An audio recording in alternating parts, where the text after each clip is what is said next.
since the beginning of the digital age, when public policy makers were very confused, they didn't understand what software was. They didn't understand that the public could own software. So what's happened since in the last 20, 25 years is the public is giving billions of dollars, maybe now $1 trillion or more, to the software companies to build educational software that we need, and then allowing them to charge the public for a password to that would never have been accepted if the school was not a digital school, but it was a brick and mortar school. So the result has been a huge increase in income inequality, because money that would have built public resources has been siphoned off into private hands. And 30 years later, the public owns nothing of these resources. And public schools around the world are falling apart. So this is a very big change, is that public policymakers became very confused about how to treat public investments in the digital age. And that is now finally starting to change. Então, resumindo, hoje em dia, desde 20, 30 poucos anos, a coisa mudou no sentido que na era digital, o povo, o governo, o município, o Estado, contrata uma empresa de software que desenvolve uma estrutura educacional e dá autoridade a este mesmo fornecedor de serviços privado a cobrar pelo uso deste software, para insistir que o usuário tenha uma senha para a qual tem que pagar. E assim, o resultado é que, hoje em dia, o povo não é mais o dono do sistema educacional. Está no bolso de organizações privadas.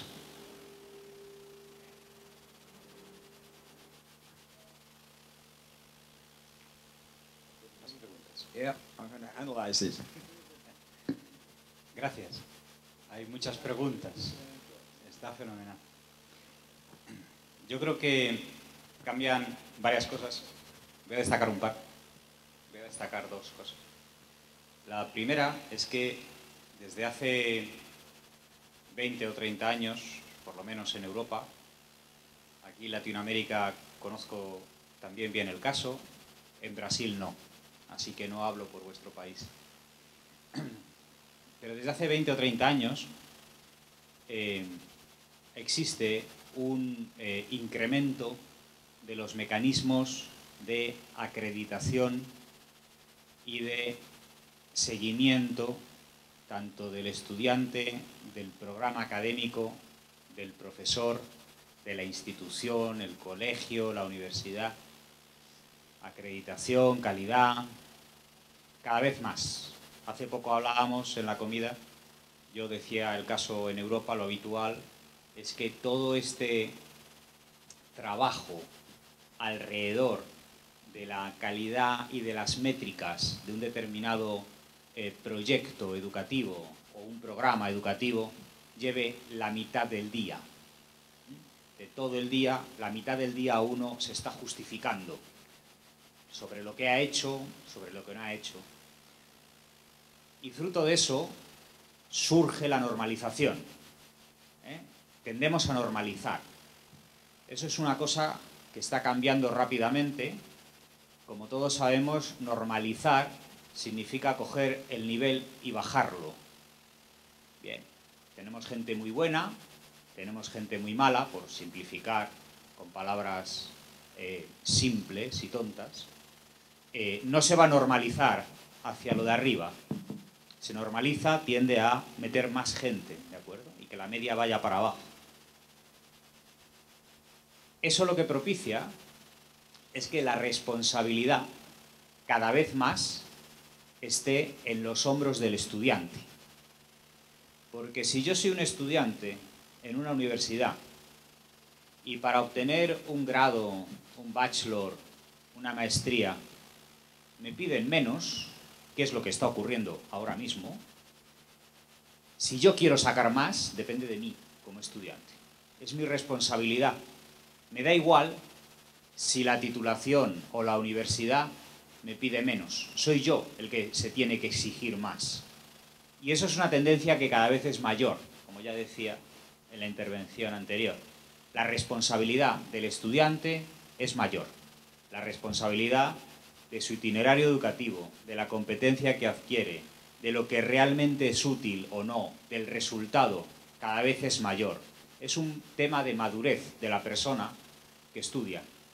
Si hablamos de chicos de 20 años, el enfoque será uno. Si hablamos de chicos de 40 como yo, el enfoque será otro. Pero está claro que la responsabilidad tiene que compensar el efecto de la normalización, que es bajarlo todo. Cosa 1. Cosa 2. La contribución del estudiante. Eso es algo que va cambiando, como decíamos, cada vez mayor y al hilo de lo uno. Pero no es nuevo. La contribución del estudiante, sin remontarnos a Sócrates o a Séneca, que también existía, o a Santo Tomás, es algo que ocurre desde hace muchos años. La escuela milaniana, por ejemplo, en Italia, de los años 50, de Federico Milani, existe desde siempre. Yo creo que la novedad, eso se mantiene, ¿de acuerdo? La contribución del estudiante se mantiene. La novedad consiste en que ahora el estudiante contribuye, queramos o no. Porque antes de Internet, uno tenía que ser una especie de showman, para que el público, nuestros estudiantes en la clase presencial, contribuyeran y no dejar a nadie marginado, y que el que habla siempre mucho se callara un poco, y era como una moderación televisiva para tener algo más colaborativo, si ese era el estilo que queríamos. Ahora tenemos la tiranía de WhatsApp, de Twitter, de Facebook, con 1000 millones de usuarios, que de vez en cuando dicen algo útil, Skype con 1000 millones de usuarios, WeChat en China con 1200 millones de usuarios. Da igual que yo, como profesor, quiera que participen o no. Ellos van a participar o en clase o fuera de clase criticando lo que estamos haciendo. Y eso es una novedad. Tenemos que ser conscientes que cuando estamos dentro del proceso de aprendizaje-enseñanza, tenemos cientos de miles de críticos, cientos de miles de potenciales participantes, no gracias al gestor de aprendizaje, Moodle, con Martin Dugiamas, que estará por ahí en algún sitio, o Sakai, o el que sea, Canvas, el que sea. No por eso, sino por lo que se utiliza en el día a día. Porque esto se consulta por la noche antes de dormir, se consulta a medianoche cuando me despierto desvelado, se consulta por la mañana cuando me levanto antes de ducharme, y es una crítica feroz. Esa parte es nueva, y esa parte tiene que estar adaptada en nuestro discurso dentro del sistema educativo.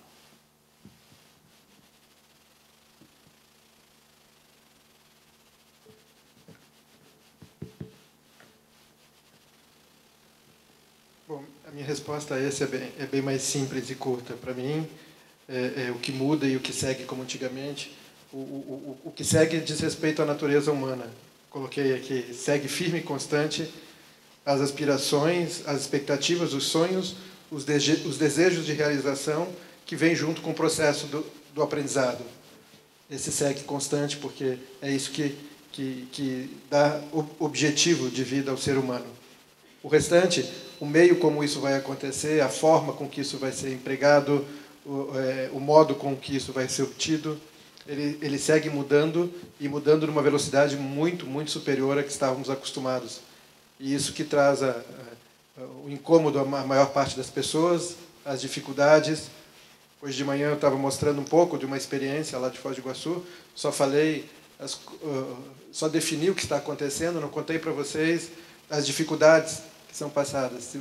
vocês ouvissem colocações de alunos que resistem ao modelo, de professores que resistem ao modelo, de avaliadores do Ministério da Educação que resistem às mudanças, né? Então é muito interessante de ver os contextos, as falas, o porquê, a resistência. Desde que começamos o modelo lá até hoje, a gente recebeu 8 comissões de avaliação, 8 comissões do INEP para autorização ou reconhecimento de cursos. Todos foram autorizados ou reconhecidos, mas a maioria dos avaliadores ficaram muito impressionados com o que viram. Mas teve um avaliador que foi autorizar o curso de Engenharia Civil, um professor aposentado da Unicamp, que após nós escrevermos como funcionava o modelo, ele, com um olhar de espanto, disse assim: eu não acredito em absolutamente nada do que está acontecendo, do que vocês estão fazendo aqui. Para mim, a única forma legítima de se aprender é sentado com a bunda na cadeira, 4 horas escutando alguém falar. Não existe outra maneira possível de se aprender. Né? E depois de 2 dias tentando mostrar para ele que tudo que a gente fazia estava dentro da legalidade, ele autorizou o curso com nota 3 e dizendo ainda que não concorda com nada daquilo, mas, como provamos que não era ilegal, ele se viu obrigado a autorizar o curso. Mas então a gente passa por situações interessantes em todos os lados. Na fala de alunos, na fala de professores, que é um momento ímpar, onde todos querem as mudanças, mas todos têm dificuldade em mudar. Então, seguimos com desafios muito grandes nisso, mas certamente a velocidade dessas mudanças estão e continuarão sendo muito maiores do que eram no passado.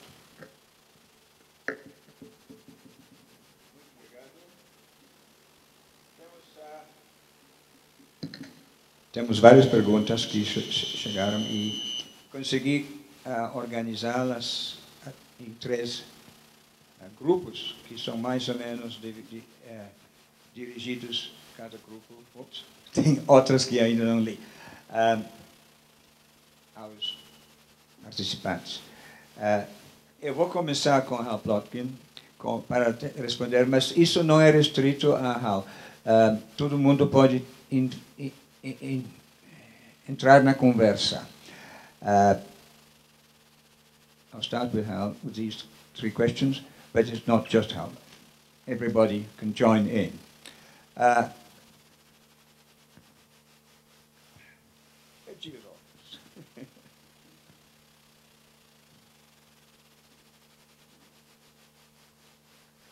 Tem algumas perguntas que foram estimuladas pela esta coisa de alquimista versus cientista. Os alquimistas visam a enriquecer enriquecimento pessoal, os cientistas visam o enriquecimento da sociedade. Como patrocinar o trabalho dos cientistas? The alchemists seek personal riches, to enrich themselves, the scientists to enrich society. How would you support the work of the scientists? Segunda, o que você diria para as instituições públicas e privadas para que investiram em ações de Creative Commons? What would you say to public institutions, both public and private institutions, in order to get them to invest in Creative Commons? E a terceira aqui, que é ligada com isso, Bruno Latour, na obra Vida de Laboratório, mostra a divisão de trabalho na ciência. Há pesquisadores e homens...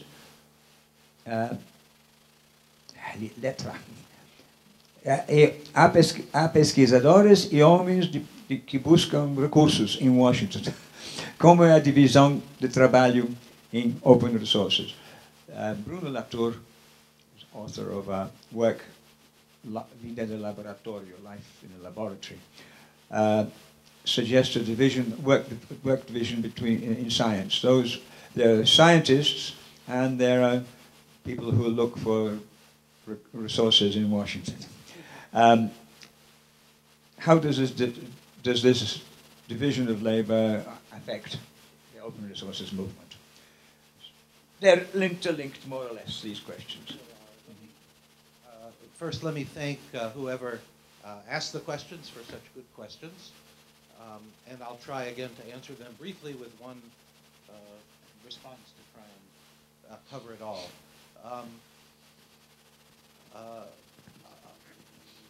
Ultimately, public education policy is a political issue, and it's solved and governed in political bodies. In the United States, under President Obama, he made a very clear decision early in his presidency to favor open science and open educational resources. And he supported this with a new program of $2 billion US to provide financial support to academic researchers with one condition only. And the condition was that they had to be willing to share their work freely with others. And this has led to an explosion in activity. Some we anticipated, and some we didn't. So public policy is very important, and if you want open science and open educational resources that everyone can use, then the government must take a decision, as President Obama did, to support that. So that's one response. The other response. One at a time. Please, yes, yes. Então, a primeira resposta a todas as perguntas é a importância da política pública, política do governo. E deu exemplo da política adotada pelo governo atual dos Estados Unidos, a administração do presidente Obama, de aumentar significativamente os recursos para a pesquisa,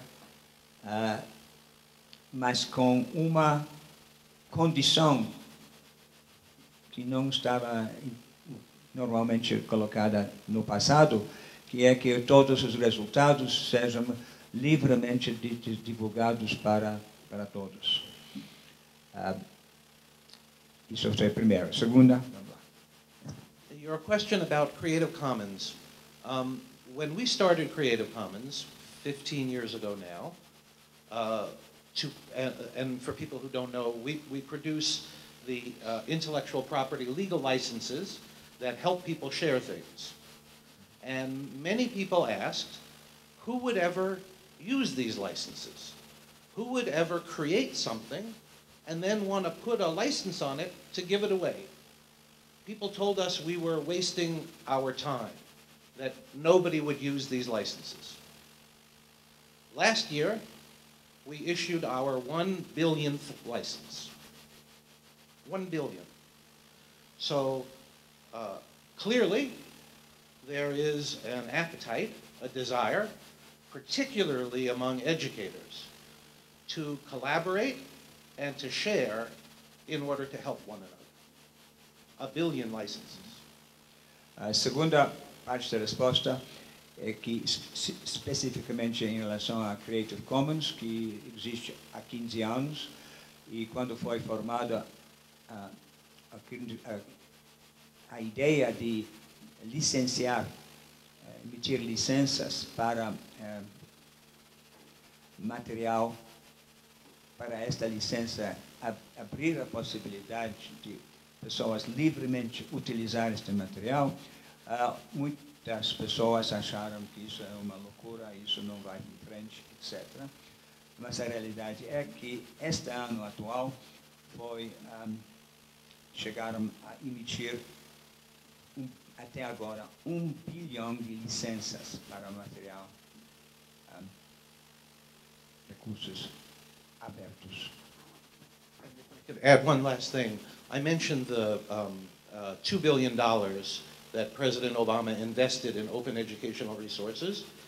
All of these resources, which include lessons that are designed to help students become college ready in mathematics or English, and also vocational educational exercises to help students prepare to become nurses or respiratory technicians or plumbers or electricians. All of these open educational resources are available for free online for anybody to use anywhere in the world, including to translate them into Portuguese and offer them to students here.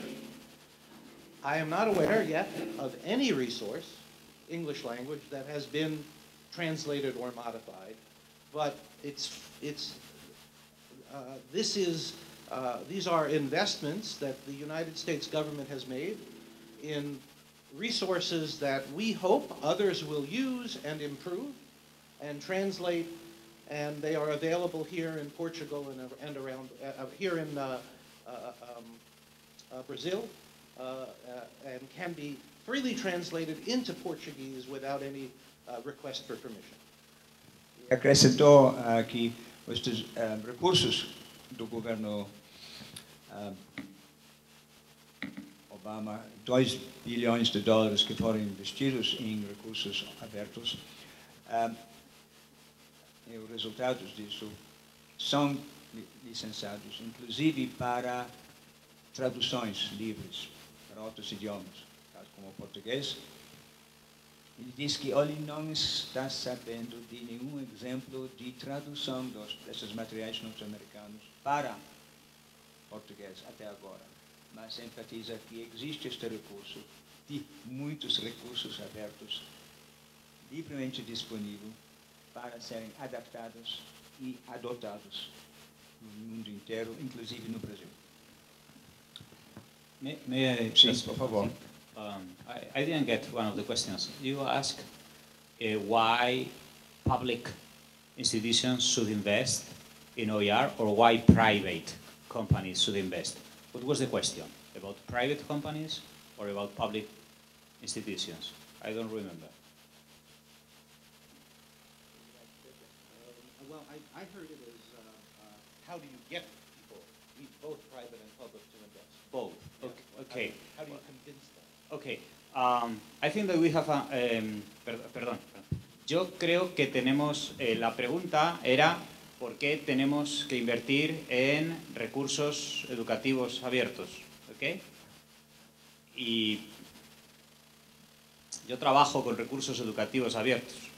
Dirijo una cátedra de recursos educativos abiertos. Y creo que esta pregunta la hemos debatido 100 veces. Los colegas que trabajamos en esto. Y yo creo que la respuesta es que no tenemos. No es obligatorio. Nadie nos obliga a invertir en recursos educativos abiertos. ¿Por qué tiene que ser abierto? ¿O por qué tiene que ser gratis? Dependerá de muchos factores, pero no es la única respuesta posible. Un recurso puede ser abierto, gratis, universal, o puede no serlo. Y no por eso tiene que ser menos bueno. No por eso tiene que ser algo malo. Se puede encontrar una combinación para trabajar con recursos educativos abiertos, con material propietario y que siga siendo válido. Lo que sí, creo que debemos hacer una distinción. Si la producción de material se paga con dinero público, eso lo hablábamos antes con Stavros aquí presente, si se paga con dinero público, es público. Si el taxpayer, si el contribuyente, si todos nosotros que pagamos de nuestra nómina al Estado, con eso se contribuye y se financia producción de contenido, ese contenido es nuestro. No se puede negociar con ese contenido. Por el otro lado, si una compañía privada genera contenido, nadie le puede obligar a ponerlo público y gratis por nada. Habrá que encontrar un buen motivo. Algo a cambio. Puede ser el logo ahí arriba, el branding. Puede ser el acceso a los datos. Puede ser establecer investigaciones conjuntas. Acceso a recursos que a nivel privado no podría, como una gran biblioteca, un telescopio enorme, algo. No tiene que ser dinero necesariamente, pero tiene que haber una compensación, un intangible, un algo. Simplemente no se puede exigir a una empresa privada que lo que haga sea gratis para la humanidad. Tiene que vivir, tiene que pagar las nóminas y tiene que pagar impuestos, que son públicos, para invertirlos en hacer contenidos públicos. Gracias.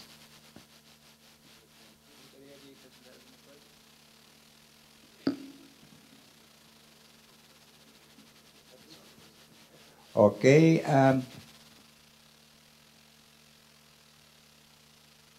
O senhor Ian Braga não tem comentário para acrescentar a isso, então eu vou passar duas perguntas para o senhor agora, que são na sua área. A primeira, como fazer a transformação de uma instituição de ensino superior convencional para um sistema híbrido? Por onde deve-se começar?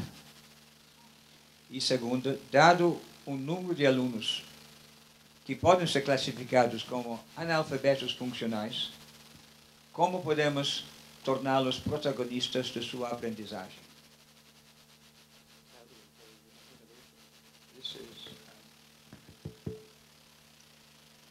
Muito boa essa segunda pergunta. Gostei, mas quero cumprimentar quem fez. A transformação de um modelo tradicional para um modelo híbrido, ela esbarra num conjunto grande de obstáculos, não teria como ser diferente, né? É sempre um desafio, por isso que é algo prazeroso, que vale a pena. De todos os desafios que no nosso projeto nós enfrentamos, sem dúvida nenhuma, o maior de todos foi o modelo mental dos professores, né? Os desafios que isso imputa aos professores, que como todos nós fomos formados num modelo onde a aula expositiva, a retransmissão da informação, ou até mesmo a resposta direta a uma pergunta, eram elementos que faziam parte do nosso modelo mental. Desconstruir essa realidade, construir um elemento onde o estudante é protagonista, ele deve elaborar, ele deve criar, ele deve procurar, ele deve buscar a compreensão, buscar o autodidatismo, são elementos que não estão no modelo mental do qual fomos formados. E mesmo com aqueles professores de maior boa vontade, leva um tempo para adaptação a essa realidade. Nós começamos o projeto trabalhando os professores 6 meses antes de iniciar a mudança para o modelo. Obviamente não foi suficiente. E hoje o pré-requisito para trabalharmos docentes nesse modelo é que o professor faça um curso, uma pós-graduação lato sensu, que nós chamamos de MBA em Gestão da Aprendizagem, com 480 horas, também no modelo híbrido, né? 240 horas presenciais e 240 horas mediadas pela plataforma. Sem essa pós-graduação, a pessoa não consegue trabalhar lá na nossa instituição. Então, ela se tornou obrigatória dentro do processo. Mas a formação do professor é o maior, a mudança do modelo mental do professor é o maior desafio a ser vencido.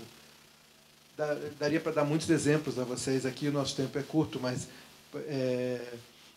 quando você tira a questão disciplinar, você cria um impacto grande, porque os professores acostumados a trabalharem com aquela esfera de conhecimento que eles dominam.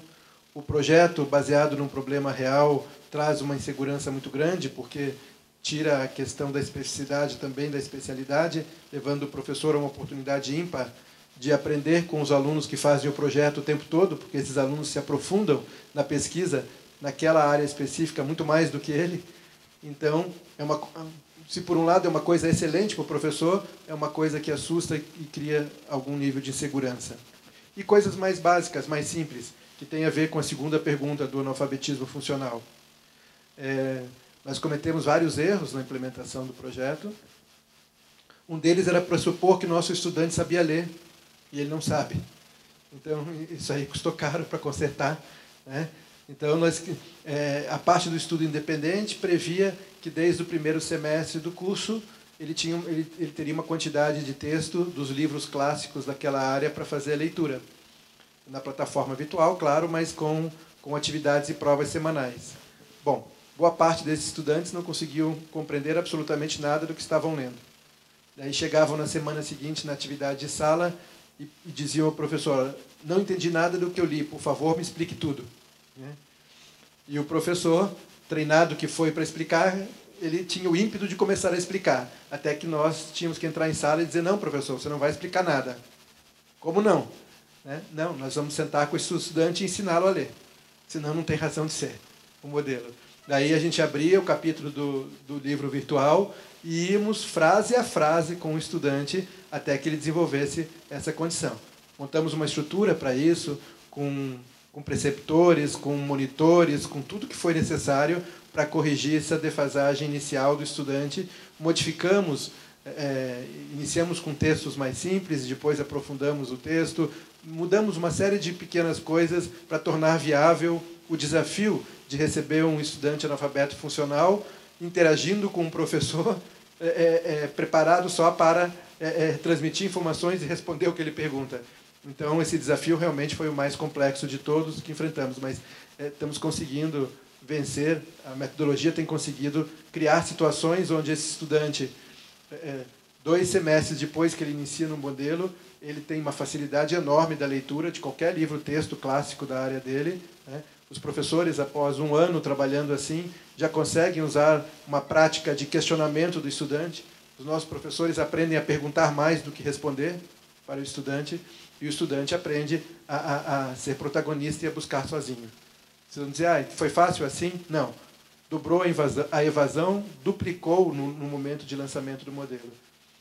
Mas a média de evasão da instituição no modelo tradicional era 11,5% ao ano, dentro da média do setor, que é 13%, ela passou para 26% no primeiro ano. De inadaptação de estudantes, tivemos pedido de demissão de 35% do corpo docente. Então, eu não vou contar os problemas que desanimam.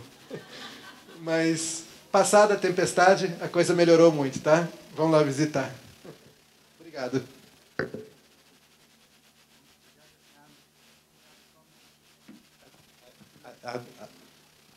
I suspect we're saying the same thing, but I don't know for sure.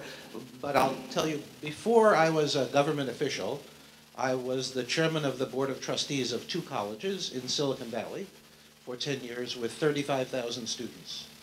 And in this role as the governing board, I learned something very important about college faculty, which is that you cannot tell them what to do. It doesn't work. And so our philosophy for encouraging transformation was very simple. We would survey the situation and find the little pockets of innovation where very exciting things were happening, and then ask those faculty members, very respectfully, how can we support you? How can we help you? And we help the faculty to lead by encouraging the kinds of, and supporting the kinds of behaviors that transform institution. I never wanted to get in an argument with a faculty member who didn't want to do something. If the faculty member said, I'm not interested, I would shake their hand and move to the next. And when you can support the leaders, then gradually the institution transforms, but it has to be led by the faculty.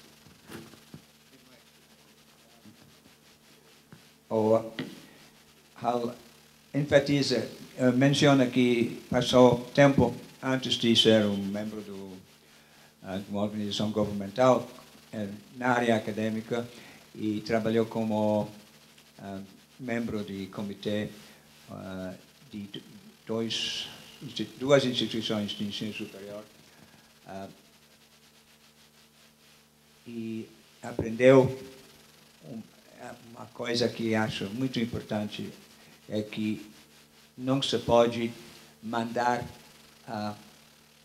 acadêmicos o que fazer. Tem que ser criar a vontade nos próprios pessoas de inovar. Então, como trabalhar para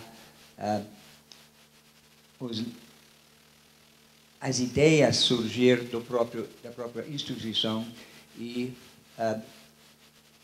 apoiar estas ideias que parecem promissoras, mas não impor de cima o que a instituição deve fazer.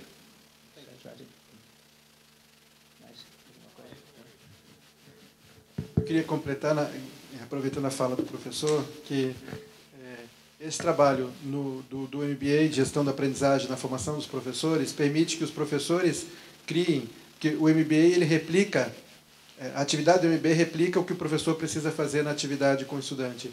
Então, ali é um momento, o fórum, que o professor prepara as suas atividades e ali ele realmente se torna protagonista da mudança e da construção dessa realidade. Sem esse tempo, nós não conseguiríamos, porque mesmo com professores tempo parcial ou tempo integral, não havia no modelo mental deles o tempo de dedicação da preparação dessas atividades, a preparação dessas dinâmicas, nem da sua preparação para tal. E aí a grande diferença foi criar esse tempo a partir do momento do MBA, né? E passado o primeiro ano, que tivemos uma evasão, o dobro da média, e tivemos essas dificuldades todas, hoje a gente recebe alunos, ainda que poucos, mas recebemos nesse último processo seletivo alunos de 8 estados brasileiros diferentes que escolheram estudar em Foz do Iguaçu porque conheceram o modelo híbrido na internet e optaram por este modelo.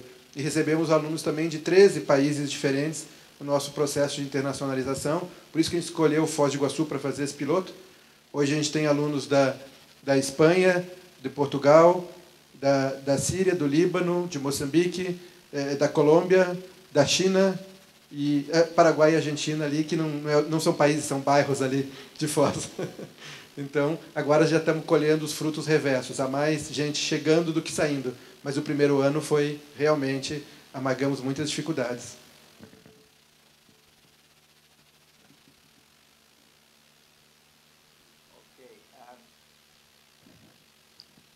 Voltando a Daniel Burgos, tem 3 perguntas, mas eu vou separar uma para depois. Tem 2 perguntas aqui, especificamente endereçadas para Daniel.